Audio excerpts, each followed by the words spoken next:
Plus somebody wake up, I move on and don't want you back. Welcome back to the Now Morning Show. 17 minutes past the hour of 7 o'clock. Our next guest is Camille Campbell, counselling psychologist, discussing managing a breakup and working through the pain.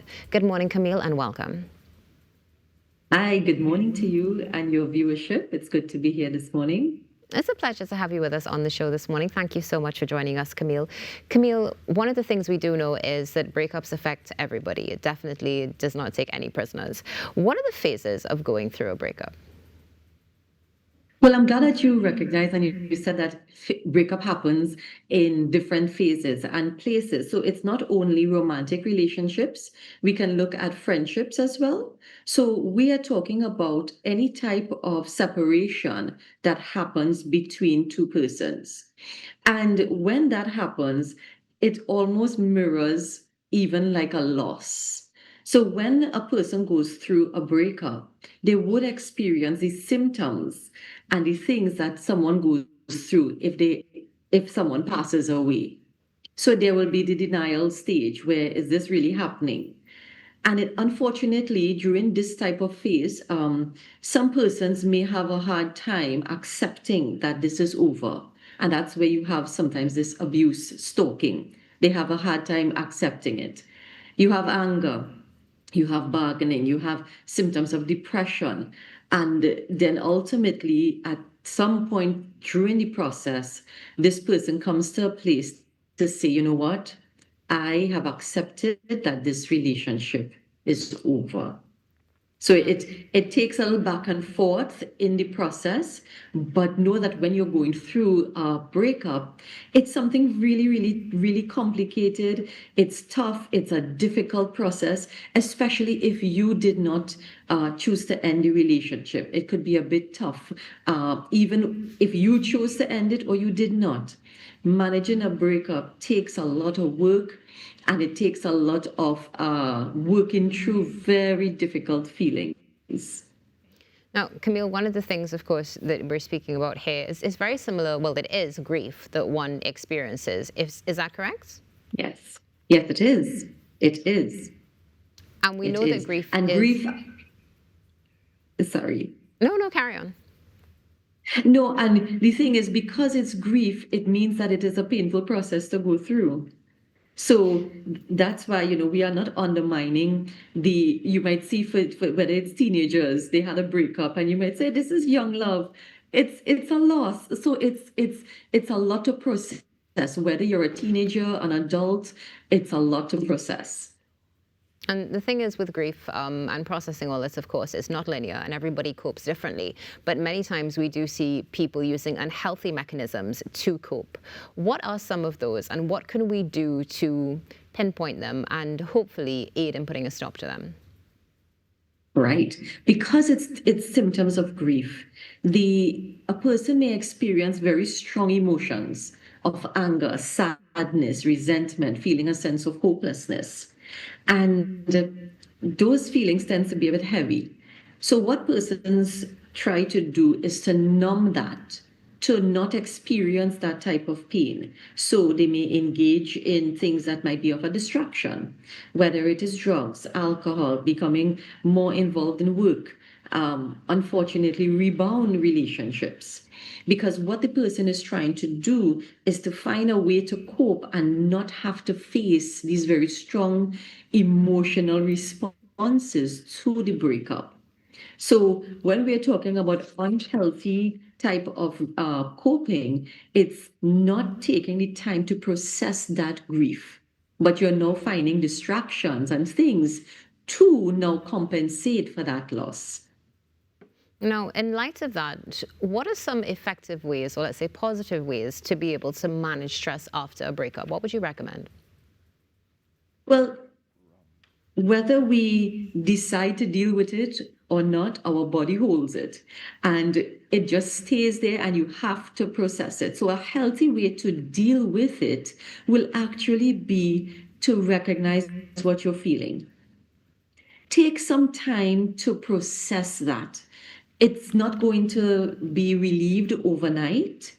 And yes, the feelings are uncomfortable. And in that moment, it can feel as though life is ending because you may have had expectations because of this. For some persons, this was their forever person. They had expectations of what the future may look like.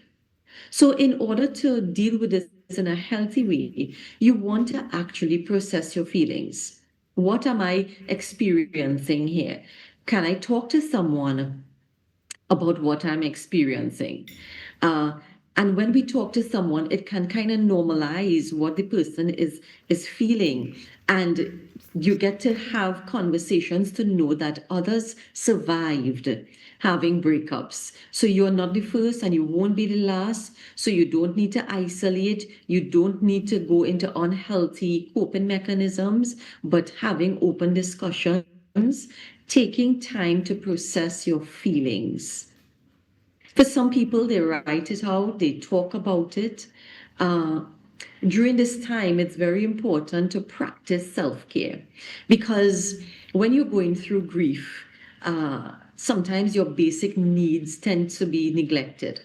So all of a sudden, you're not eating well, you're not sleeping well, you having challenges focusing, and so what one of the things that we can look at is ensuring that you prioritize your self-care and your mental health, even if it's little bits to eat in between there. Can I go for a walk? Can I maybe get some time to just exercise? Because having a routine as well as the self-care kind of makes you recognize that there is life and there's stability even after this breakup. So whether the breakup is and you're at school, you're working, you have other things going on, maintaining a routine adds to a sense of stability and normalcy. So those would be some areas that would be healthy, but it takes some time to process it. So that's why if we go to the unhealthy parts, it doesn't allow us to process those very difficult feelings.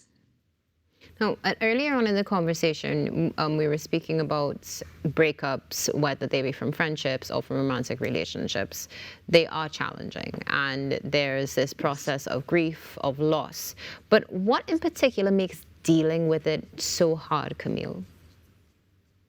Yes, and that's a good question because we're talking about someone who had expectations. For some persons, this may have been their first serious relationship. So you're thinking you may have put off dealing with anything romantic, and now you're in a place where, yes, I'm ready. So the breakup can be really terrible if it's your first time experiencing this. It can be difficult, especially if you may be in a certain season or stage of life where you think, oh my gosh, the biological clock is ticking. For some persons, it might be at the school level, and you're thinking, I was supposed to have relations. This was supposed to be my friend. Because it's not just the romantic part of it that you lose a friendship as well. So this makes it difficult to process. And especially for those who may have lost expectations. Because now I would have had maybe a year or two of my life, and I don't know.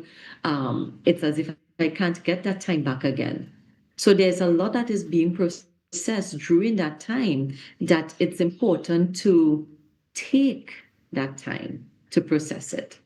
No, I'm glad you mentioned time, because one of the things that, again, many will have experienced is going through that process, specifically in romantic relationships, where you'll feel as though you do not know how you're going to survive without that person. But then time Yes. goes by and you don't even realize it. But one day you turn around and you wake up and you say, oh, I'm okay. What, Yes. what can we say to people who are going through it, but are of course yet to feel that way? Because it's easier to live, of course, than to experience at the time. Yes. Yes. I think it's important to provide some measure of empathy because we have someone may have experienced a breakup before. They know what to expect and it is still painful.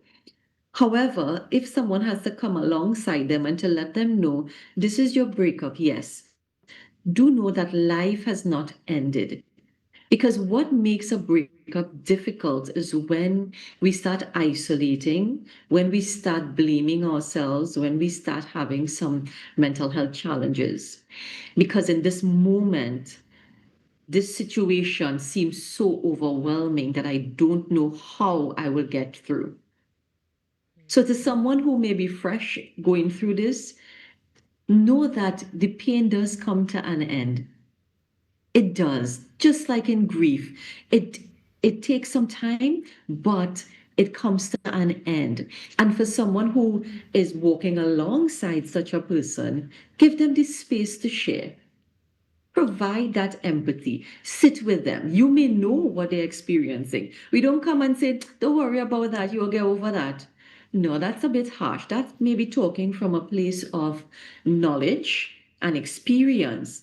But remember, to this person, this is a serious situation that I'm facing now. So you want to provide that level of empathy as you come and walk alongside someone who is going through that pain. And one of the things that we also know from breakups is that we tend to learn things about ourselves, about others, about society, even about institutions. What are some of the key lessons learned in your experience from breakups? Right. Well, there's a level of self-awareness that comes. And you see, that's why we spoke about time, right? Because if we are to learn from the lessons, we need to take the time to process this and for this type of lessons to come to the forefront. So there's a level of self-awareness that comes. What did I not like about this relationship? Maybe I could identify, was my needs being diminished? What was happening? What boundaries can I set? Were there patterns in this relationship and maybe even one previously?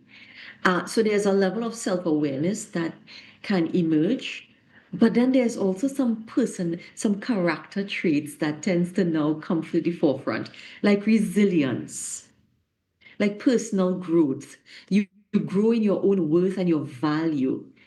So while this is a difficult season to process, do know that there are such great qualities that emerge from yourself because of it. And sometimes you get to know a strength that you never knew existed until after. And I'm seeing you smiling, Natasha. Maybe you have had your share. I've had my share growing up as well. But thank God I'm happily married now for the last 22 years. But I know what that process of breakup is like. Definitely. Camille, when do we know, what should we look out for to know that we need help? Because many times with this, you do see a down spiral, and for some, you won't be aware because you're just existing. So what signs should we look out for to know we need support or help in this situation? Now, support would look different for each person. A support might be learning healthy coping mechanisms. Support may mean, you know what, I have been experiencing this for some while and there's a prolonged sense of sadness. It's hard to cope. Um, Dealing with my day-to-day functions is very challenging, and all of a sudden now the feelings and what you're experiencing is so overwhelming that you cannot do your daily tasks. These are things and symptoms and signs that will suggest you need support.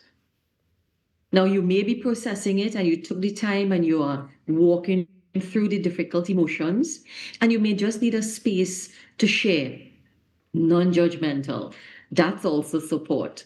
So support will mean so many things for people that it can look as regaining a sense of normalcy, developing healthy coping mechanisms, and even providing a space that you can share in a way that you feel safe when you're sharing. It's not diminished in any way.